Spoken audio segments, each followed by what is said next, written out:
이승만 대통령에서 문재인 대통령까지 살아왔는데 갈수록 더 나아져야 하는데 나아진 게 아니라 제일 엉망진창인 이런 그 상황에 지금 선거 처리돼가 가지고 대통령을 바꿔야 하는 이런 중요한 그런 상황인데 대통령도 더 나아질 기색이 저는 없는 것 같아요. 이 사람들이 싸우고 있는 이런 모습들 비전이 없이 이런 그 대통령으로서 그런 자질이 있는가 하는 건 저는 실망을 하고, 저는 또 학회에 한 60개 학회에 제가 정치학회, 행정학회, 뭐 경제학회, 경영학회 이런 데서 1년에 한 70편 발표해요. 12월 달에 논문 발표가 제가 20편이에요. 오늘 또 3편 이제 발표하게 되어 있는데 오늘 지금 본문으로 들어가죠.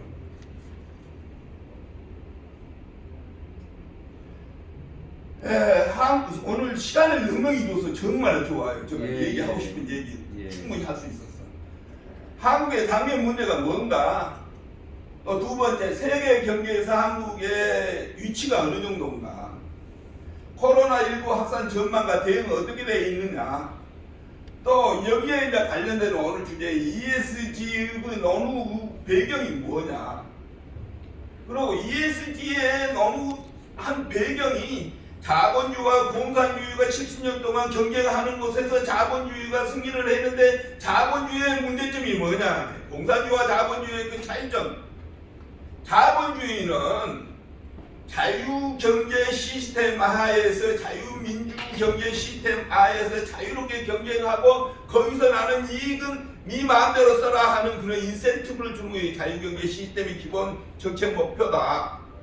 공산주의는 뭐냐? 공산주의는 노동자가 우선이 되는 정책을 하되 자본을 가지고 돈 많이 있는 도둑놈으로 가가지고 그런 놈들 것을 빼들어가가지고 노동자들이 똑같이 나눠 먹자 하는 것이 공산주의 그 개념입니다. 노동자가 최고다. 돈 있고 자본 있고 뭐다고 이런 놈들은 노동자를 착취해가지고 벌어들인 것이기 때문에 그런 놈들을 재단을 빼들어가가지고 노동자들 같이 일해가지고 똑같이 나눠 먹자 하는 것이 공산주의예요. 그런데 자본주의가 공산주의 70년 하다 보니까 냉전에 해가지고 하다 보니까 자본주의가 더 낫더라 하는 것이 우리 지금 공산주의가 다 망하는, 냉전에 망하는 그 결과다. 그 결과로 그러면 자본주의는 잘하고 있느냐, 자본주의의 문제점이 뭐냐 하는 거예요. 자유경제 시스템에서 자유롭게 돈을 벌게 해놨더니 돈 있는 놈은 얼마나 많고 없는 놈은 빈부격차가 심하다. 빈부격차가 심한 그건 양극화를 어떻게 해결하느냐, 자본주의 실패라고 주장하는 것이 뭐냐, 빈부격차가 있는 놈은 많은데 없는 놈은 굶어 죽은 사람이 많다. 이게 이제 자본주의의 벽패다. 그러면 이 자본주의의 문제점을 어떻게 개선할 것이냐, 그래가지고 수정자본주의니 뭐니 여러가지 해가지고 나오는 결과가 ESG라는 거예요. ESG는 E는 뭐냐, 그럼 중간에 나오겠지만 environment 얘기는 환경에 관련 것을 중심적으로 해야 한다. 기업이 돈 버는 사람, 우리나라에서 오비맥주 같은 그런 건데 맥주를 팔아가지고 물로 장사를 해가지고 돈을 버는 사람이 70년대에 그 낙동강에 폐수를 해가지고 이런 식으로 돈 벌어서는 안 된다고. 환경에 관한 문제. 또 하나, 소셜, 사회적인 책임. 돈 많이 벌면 너 마음대로 쓰려는 것이 아니다. 돈 많이 벌어서 사회 노블리서, 우리 이제 미국에 있는 모든 기업들, 럭펠러라든가 카네기라든가 포드라든가 이런 데 돈을 많이 벌면 그 전 재산을 사회에 환원해가지고 없는 사람 나눠 먹기 시게 하는데, 우리나라는 감옥이야. 감옥이면 가야 그런 것을 하지 스스로 하지 않는다. 스스로 하지 않는다. 이런 걸 어떻게 해야 할 것이냐, 그런 사회적인 책임 문제를 거론하는 거고, 또 하나는 거버넌스 문제. 기업이 우리나라에 재벌 기업들이 많아가지고 재벌이 중소기업이랑 협력하지 않고 자기들만 잘 싸겠다고 해가지고 모든 기업들이, 우리가 SK나 삼성이나 LG나 뭐 50개, 60개, 100개 이런 자기 기업 그룹을 만들어가지고 독점을 하는, 우리나라 경제를 10대 재벌이 그 70%는 우리가 10대 재벌이 다 좌지우지하잖아요. 이런 것을 어떻게 거버넌스 문제, 이게 있는 사람이 지 마음대로 임명하고 그거는 안 된다. 이런 것을 어떻게 해야 할 것이냐. 이게 이제 논의가 된 것이 자본주의 실패에 따라서 나온 것이다. ESG의 기업의 역할, ESG 공식 정책 방향 순서대로 한번 가보겠습니다. 이게 우리나라의 전체적인 문제다. 첫째, 세계 경제 성장률을 코로나가 발생하기 전 2018년에 2019년에 경제 성장을 예측을 했는데 IMF라든가 월드뱅크라든가 연 3% 성장할 것이다 그렇게 예측을 했어요. 그런데 2019년 2월 달에 코로나가 발생하고 나서 어땠나? 코로나가 발생하고 나니까 전 세계가 IMF보다 또 2008년 미국의 경제 불황보다도 유럽에보다도 더 어렵게 전체 마이너스 한 6%로 저성장할 것이라고 예측했어요. 그런데 2020년에 IMF에서 2020년 4월 달에 코로나가 어느 정도 잡히니까 급성장을 해가지고 1년간 평균 6% 정도 성장할 것이다 그렇게 예측했어요. 그래가지고 저 가론에 2021년에는 한국에 전체에 한 6%로 성장할 것으로 전 세계가 6% 성장할 거라고 그랬고 2020년에 마이너스 8% 미국이 4.3% EU가 8.4% 중국이 이렇게 되어 있는데 2021년에는 한국이 3.6% 아까 아침에 어제 신문을 보니까 금년에 우리나라가 OECD에서 예측을 한 것이 한 4% 정도 성장할 것으로 예측을 했어요. 그리고 이제 그렇게 성장을 해가지고 정상으로 해서 하는데 이 얘기는 뭐냐 그러면 코로나가 발생하기 전에는 세계 성장이 3%로 했는데 코로나가 발생하고 나서 마이너스 6%로 세계 성장을 한다는 것이 코로나 발생 이후에 2년이 지나고 나서는 한 6% 성장할 것이다 세계를 예측을 했는데 이제 그 이후의 문제다 지금. 우리나라 제일 먼저 해결을 해야까지 저출산 초고령화에 관한 문제. 우리가 1년에 100만 명씩 낳는데 지금 2021년 출산율이 2.1이 돼야 그 나라가 정상적으로 운영이 되는데 우리나라에 2021년 0.75예요. 한 명도 아니에요. OECD급의 전 세계에서 제일 출산율이 낮은 나라가 돼버렸다. 2020년에 27만, 100만 명, 70만 명, 80만 명 낳은 것이 27만 2천 명이 낳기 때문에 이것을 저출산에 관한 문제를 해결하지 않는 이상 우리나라 경제정책이 풀리지를 않는다. 거기에 대한 얘기가 전혀 없어. 우리나라에 또 하나 경제 위기를 대응하는 이런 방법이 최근에 이명박 대통령은 녹색성장 얘기하고 박근혜 대통령은 창조경제 얘기하고 또 문재인 정부 일자리 창출해가지고 90만 명씩 한다고 그랬는데 지금 일자리 창출이 28만 명밖에 못했어요. 그래가지고 대학교 졸업한 사람이 취업이 안 돼. 일자리 창출하는 거 없는 상황판 청와대 제일 먼저 만들어놨는데 청와대 일자리 창출 상황판 어떻게 되는지 그거 지금 요새 말도 못하고 있는 상황이 되어버렸다. 부업만 열어놔지 정책이 잘못되면 바꿀 생각을 안 하고 있다. 문재인 정부 문제는 문제가 뭐인지를 모르니까 게다가 답이 없다. 이게 문재인 정부 한마디로 지적한다면 제가 그렇게 얘기했어요. 문재인 정부가 하는 것이 제일 먼저 이 소득주도 성장 일자리 창출 52주간 52시간 하는 거 이거 안 되니까 소득주도 성장에다가 안 되니까 포괄주도 성장한다고 했다가 안 되니까 한국판 유질 성장한다고 하는데 전체적으로 마이너스 1.2 성장 IMF보다 더 못하는 그런 성장을 하고 있다. 한국의 정치가 경제를 발목을 잡고 있는데 주택정책 저거 23회가 아니라 24회를 내는데도 지금 주택이 엉망진창입니다. 또 우리나라 세계 투명성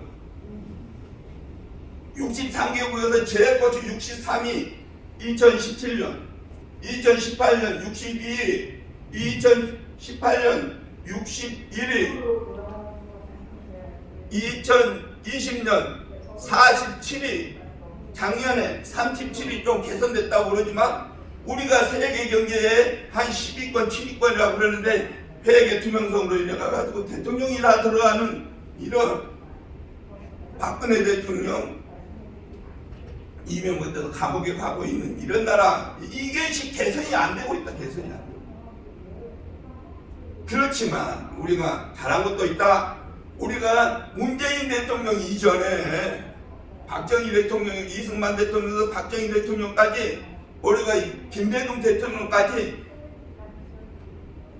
우리가 그래도 8, 9% 성장을 해가지고 세계 10위권을 했는데 문재인 정부 들어가가지고 지금 문제가 되고 있다. 반도체 1위, 조선 1위, 기계산업 1위 뭐 이런 거 했는데 잘한 것도 있지만 정부의 정권만 바뀌어가가지고 지도자가 잘만 하면 된다. 그런 거를 볼 수가 있다.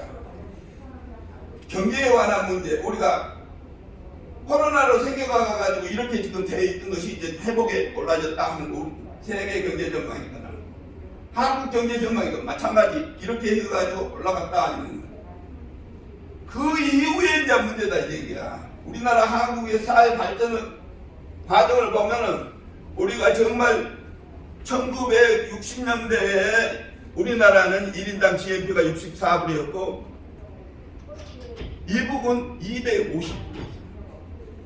그러는데 지금 지나고 나서 6.25 정전을 거치고 우리가 산업화, 민주화, 정부화, 글로벌화 해가지고 30년 동안 하다 보니까 우리가 2만 불 소득에 2천만을 2012년에 우리가 2050 클럽에 진입을 했다. 2019년에 우리가 3만 불 소득으로 해가지고 세계 7위권에 성장을 했다. 잘했어요. 과거에 잘한 거 지금 까먹고 있다. 아까 세계 투명성에 가는 거 63위, 62위, 61위, 2020년에 46위, 2021년에 36위, 37위로 돼 있지만 우리가 세계 경제 지표에 7위권인데 7위권을 해야 할 거 아니에요. 7위권. 이게 개선이 돼야 한다. 한국 부패 인식 수준, 덴마크가 1위 87점, 우리나라는 59위. 저는 이거 보세요. 얼마나 부정부패가 극심한 나라는. 이 표가 지금 아까 내가 설명해 주는 거 쭉 얘기하는데 1960년대, 70년대 소득 광고를 보내고 월남 파병을 해가지고 달러를 벌어 들여가지고 연 3% 성장을 해가지고 OECD 국가에서 3% 성장했다는 것은 상위권이에요. 잘해서 우리가 2019년에 31,341인당 GNP로 우리가 7위권에 들어섰다.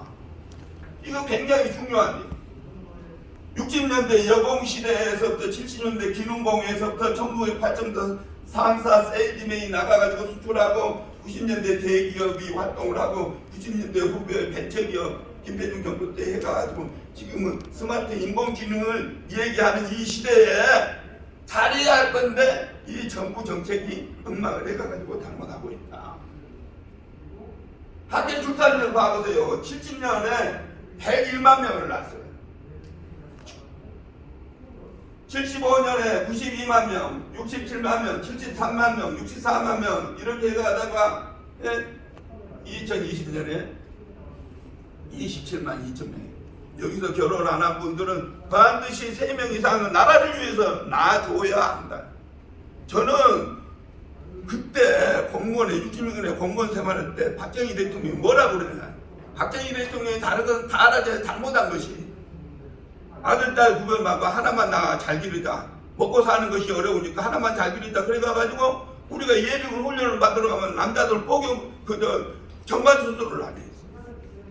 그리고 70년에 승진을 할 때, 공무원 승진을 할 때 애를 하나만 가지고 있는 사람만 승진시키고, 여러 날 난 사람 탈락시키고, 그런 제도까지 해놓은 것이 지금 이렇게 엉망진다. 성경에 먹고 살고 자는 것은 하나님이 소관이지 인간이 해야 할 소관이 아니란 얘기야. 먹고 자고 있는 것은 하나님이다. 그런 정책을 모르고 예수님을 믿지 않았기 때문에 박정희 대통령이 절에만 가가지고 여부를 그런 데만 했기 때문에 그런 정책을 잘못된 정책을 한 것이 지금까지 이런 문제를 가지고 왔다. 아까 얘기한 거 2050 클럽이 굉장히 중요하다. 이 지표를 사용한 사람이 우리나라에 내가밖에 없어. 이게 굉장히 중요한 지표다. 1인당 GNP가 2만 불 소득에 5천만이 되는 것이 2050 클럽이라고 그러는데 2050 클럽에 진입한 나라가 일본이 87, 미국 88, 프랑스 이탈리아 90년, 독일이 91년, 영국이 96년이에요. 이런 나라는 세계 경제가 아무리 어렵더라도 전혀 경기가 회복되면 급속도로 성장해버린다. 그렇기 때문에 지속적으로 성장할 가능성이 높은 그런 나라인데 2050 클럽에 진입하는 나라는 3, 4년 안에 3만 불 소득이 5천만이 되는 거예요. 그러니까 한번 와보세요. 그런데 저기에서 3050 클럽에 다 3년, 4년 만에 진입을 했는데 작년에 이탈리아는 3만 불에 떨어져 가지고 3050 클럽에 빠져났어요. 그러니까 우리나라가 얼마나 대단한 이탈리아입니다. 3050 클럽에 진입을 한 우리나라는 정말로 명실공히 G7에 해당되는 나라다. 아무리 G2라고 그러지만 중국이 인구가 15억에 1인당 GNP는 6,800불. 그러니까 중국을 선진국으로 하지가 않아요. 1인당 GNP로 와보면은 룩셈부르크는 얼마냐 그러면 1인당 12만 5천 불이에요. 인구가 500만 밖에 되는데 그런 나라를 선진국으로 하지 않아요. 왜냐 우리나라는 북한의 김정은이가 막 로켓포로 쏴대도 우리나라 주식시장이 전혀 흔들리지 않는 것이 그걸 실증하고 있는 거예요. 로켓포 쏴라. 이북하고 우리나라하고 경제 격차가 30배예요. 30배. 아무리 쏴대도 우리 주식시장에 스탠드 부어라든가 여하튼 모든 증권사들이 우리나라 주식시장에서 흔들리지 않는 것이 우리나라의 경제 대국으로서 이 6위권의 한국의 그런 능력을 세계가 증권시장이 경제에 의해서 인정해 주는 것이다. 이거 굉장히 중요한 지표다. 우리나라는 명실공히 7위가 아니라 우리나라는 6위권에 들어간다. 이탈리아보다도 더 단사니까. 그런 나라니까 누가 잘해야 하느냐? 지도자를 잘 만나가지고 지도자를 잘 뽑아야 한다. 지도자 잘못 만나면 나라가 망한다. 이거 정년의 대치실업자 문제 이런 거예요. 여러분 문제 쭉 한번 보세요. 선진국에 우리가 6위권으로 진입을 했다고 그러는데 우리 국민이 느끼는 우리나라 그러면 7위권에 잘 사는 나라요? 그러고 물어보면은 고개 까우단다. 우리나라 7위권에 잘 사는 놈은 잘 산다면 못 사는 놈은 못 사네. 20억짜리 집이 됐다. 아파트가 5, 6억짜리 3, 4억짜리 된 것이 20억짜리 돼버렸어. 그러니까 이게 아우성이 난 거예요. 우리나라에 잘 사는 놈은 잘 살고 못 사는 놈은 못 사고 권력 가지고 있는 놈은 지들끼리 해먹고 청와대 비서실장이라는 놈이 홍보실장이라는 놈이 신문 기자하다가 청와대에 들어가가지고 20억을 빌려가가지고 아파트를 사가가지고 했더니 거의 40억이 된 거예요. 그러니까 뭐라고 하니까 사표라가 나온 거예요. 비서실장도 맡은 문재인 정부의 정부가 소대체가 이게 이런 빈부격차 때문에 이거 전혀 우리가 국민들이 느끼는 체감을 우리 6위권을 느끼지 못하고 있다 하는 것이 우리나라의 문제다. 이거 소득격차 어떻게 극복하느냐. 코로나에 관한 얘기는 수없이 이 얘기를 했기 때문에 제가 이 얘기를 안 할게요. 하지만 이것만 얘기를 해요. 코로나로 인해 가가지고 관련 중소기업 실태조사를 했어요. 중소기업 중앙회가 코로나 견딜만 하느냐 1개월 안에 3개월 6개월 안에 딱 봐보니까 저게 그래도 6개월만큼은 견딜 수 있다. 그래가지고 하는 것이 한 60%입니다. 그런데 이거 2년이 지나고 지금 하니까 지금 중소기업 죽을 지경이에요. 이런데 정부가 중소기업에 관련된 그런 데를 살려야 하는데 그런 데가 안수가 100만 원씩 나눠줘 국민들한테. 나 같은 사람이나 청와대에서 100만 원 나눠줄 때 뭐라고 그랬느냐. 100만 원 나눠주면 청와대의 90% 이상이 돈 내놓을 것이다 그랬는데 98% 청와대에 있는 직원들 나가져가. 이런 이런 수준에 있는 사람이 우리 문재인 정부라니.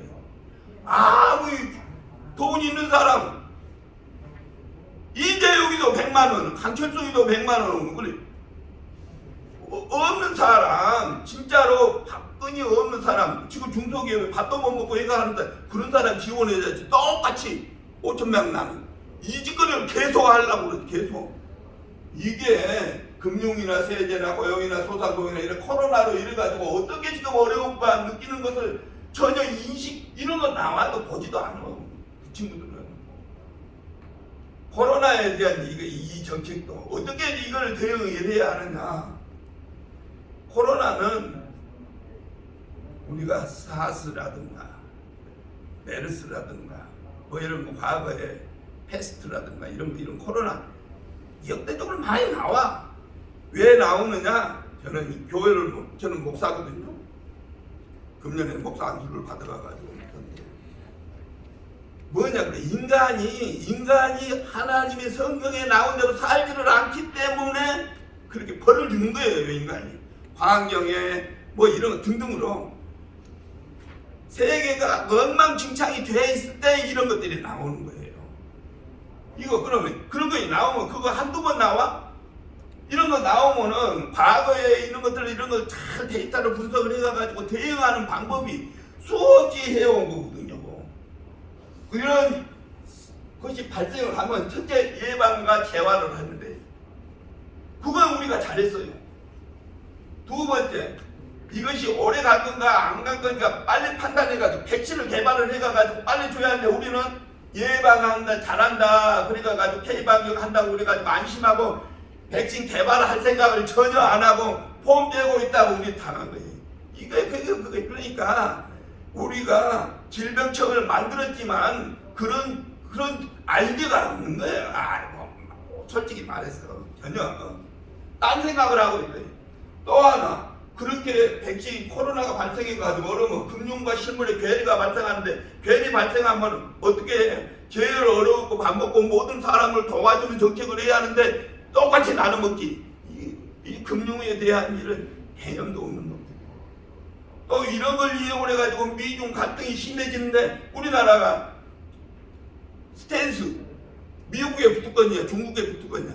우리나라는 정말 그 유럽의 스위스 같아요. 스위스를 독일, 이태리, 영국, 프랑스, 스페인 강력한 그런 곳에 있으면서도 조그만 스페인이 자기 중립국의 입지를 철저하게 지켜가가지고 자기 스페이스를 해가가지고 선진국이 됐거든요. 우리나라가 그렇게 해야 하는데 그런 아이디어가 없어. 그런 이런 것. 교수님, 제가 시간을 충분히 드린다고 했는데 지금 28분이 지났습니다. 그래서 토론하실 분도 토론을 하셔야 지나가고 ESG로 빨리 ESG에 대해서 제가 5분을 더 드리겠습니다. 그러니까 지금 ESG에 관련된 앞에서 얘기 많이 했으니까 생략하고 생략하고 이런 것 같습니다. 자본주의 체제의 문제점 아까 얘기를 했으니까 넘어가고 사회주의의 자본주의가 붕괴된 그 원인들 쭉 얘기를 했으니까 넘어가고 어떻게 해야 할 것이냐. 자본주의 체제의 미래 이런 자본주의 실패를 보완하는 조치를 해야 한다. 거기에 대한 것과 ESG가 뭐냐 아까 얘기를 했잖아요. 인바이러먼트 환경에 대한 어떻게 기업이 대응을 할 것이냐. 또 사회적인 책임을 어떻게 할 것이냐. 또는 그 주주 규율 1인 독재로 안 하고 그 주주가 민주주의 자본주의 절차에 의해서 제대로 돼 있는 그런 기업을 세계 주식시장에서 이런 기업을 투자를 하는데 우선 이것을 보겠다 하는 거예요. 뭐 다른 이해관계자는 기업이라는 것은 그 이해관계자가 첫째 기업을 설립하는 설립자, 창업자, 그 다음에 투자하는 투자자, 그 기업에 돈을 빌려주는 채권자, 그 기업에 물건을 사주는 고객, 그 기업을 보호하고 관리해주는 정부, 이 사람들이 어떤 형식으로, 노동자는 임금으로, 채권자는 이자로, 투자자는 배당으로, 그러고 열심히 사업을 해가지고 이익 남으면은 그 주주 회사한테 다 인센티브를 주는 거예요. 그러고 또 마음대로 써라 하는 것이 자유경제 시스템이라는 얘기예요. 그렇게 이해관계자들의 욕구를 충족하면은 그 기업은 계속 성장할 것이고, 이해관계자 월급이 그 기업이 다른 기업에 비해서 적다 그러면 그 노동자는 빠져나갈 거고, 돈 안 주면은 은행이 채권 주심할 거고, 배당 안 해주면 회사 주식 팔 거고, 이런 식으로 하거든요. 이런 것에 이제 여러 이해관계자들이 욕구를 충족시켜줘야 하는데 이게 제대로 안 돼 있다. 이런 여러 가지 지수도 만들어내고, 뭐 우리나라 대표적으로 잘하고 있는 것이 SK네, SK. 거기에 대한 설명도 좀 있으니까 자료를 보시고 얘기를 하시기로 하고, 결론만 찍으니까 지금 5분 내로 끝내라고 해요. ESG 미래공개. ESG는 지속적인 성장을 기본 목표로 하고 있어요. 유엔에서 얘기하는 기업이라는 것이 지속 성장을 목표로 해요. 지속 성장을 하려면 경제 성장을 하고 친환경적으로 기업을 관리하고 사회 발전에 기여할 수 있는 이런 시스템으로 가야 한다. 그러려면 녹색 성장이나 녹색 경제, 그린 뉴딜, 아까 얘기하는 휴먼 뉴딜, 포용적 성장, 공정 성장, 동방 성장, 사회적인 이런 거를 해야 지속적으로 성장 발전하는데, 이게 ESG를 만드는 이유다. 유엔에서 쫙 역사가 있어요. 역사가. 이건 막 기나 거동이나 요새 ESG 발표를 하는데 엉망진창이에요. 우리나라 도움될 것이다, 뭐다 할 것이다. 그러니까는 신문사에서 자기들이 만들어서 하겠다. 각 신문사마다 해야 돼. 산업자원부 각 부처마다, 산업자원부, 환경부, 해양수산부, 뭐 행정안전부 모두 자기가 하겠다는 이런 나라. 이거는 안 되는 거예요. 이게 ESG 공지정책으로 전체적으로 돌아가는 거 내가 간단하게 얘기를 할게요. ESG는 크게 기업의 경영 성과를 평가하는 것이 두 가지 지표가 있는데, 첫째 재무적인 지표예요.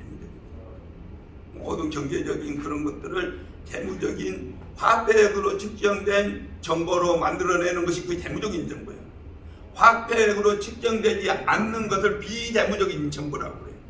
화폐액으로 측정되어 있는 것은 우리나라는 국제회계 기준에 의해서 그 기업은 이렇게 재무적인 정보를 측정을 해가지고 기업을 잘하냐 못하냐 평가를 해야 한다 하고 만드는 것이 국제회계 기준이 IFRS라고. 거기서 다 통일을 하고 있어요.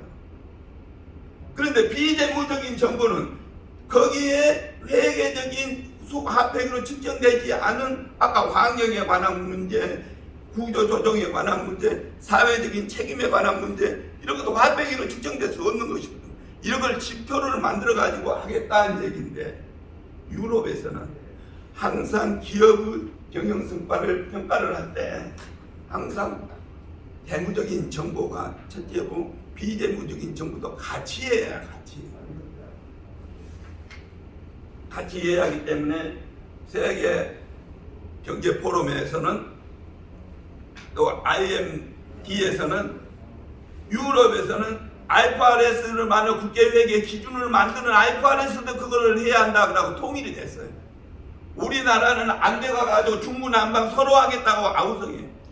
우리나라도 국제회계 기준을 담당하는 것이 부서로바번의 기획재정부, 거기 기획재정부에 금융위원회의 회계기준위원회라는 것이 있어요. 회계기준.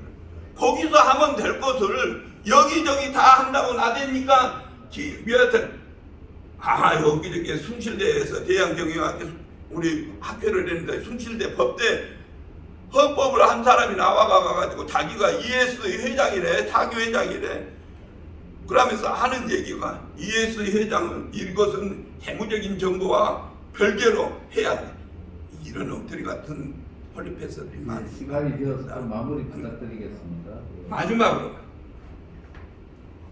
그러면 ESG를 하기 위해서 어떻게 우리가 교육을 시켜야 하느냐. 이거 21세기를 살아가는데 우리가 교육정책 유엔에서 얘기하는 얘기예요. 유엔에서 하는 얘기인데 뭐냐 그러면 첫째 기본 교양을 싹 가르쳐야 한다. 신문이나 텔레비나 유튜브나 이런 것은 이 얘기를 해서 문맹을 초월할 수 있는 기초 소양을 가르쳐야 한다. 두 번째 코로나나 이런 어려움이 있을 때 자기 전문적인 기술이나 전문적인 지식으로 살 수 있는 역량을 가르쳐야 한다. 세 번째, 기본 소양을 가르치고 역량을 가르치더라도 뭐를 해야 인성이 제대로 돈 있는 사람이 노브리스오브리들을 할 수 있는 그런 나라를 만들어야 한다. 우리나라는 세계 80개국, 220개국 중에서 우리 80%가 대조를 하기 때문에 우리는 기본 소양을 잘 갖추고 있다.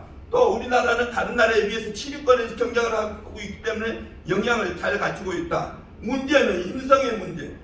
예를 들어서 조국이는 서울법대에 1등으로 들어갔대요. 그리고 그 안에는 조경순이는 서울 영문과에 1등으로 들어갔대요. 1등으로 들어간 사람이 청와대에 교수를 하면서 자기 자식을 위해서 하는 이런 사람이 사회 지도층이 돼서는 안 된다 하는 것으로 저 발표로 마무리 부탁드리겠습니다. 예, 감사합니다. 사실 방대한 내용이다 보니까 교수님께서 설명을 하다 보니 시간이 많이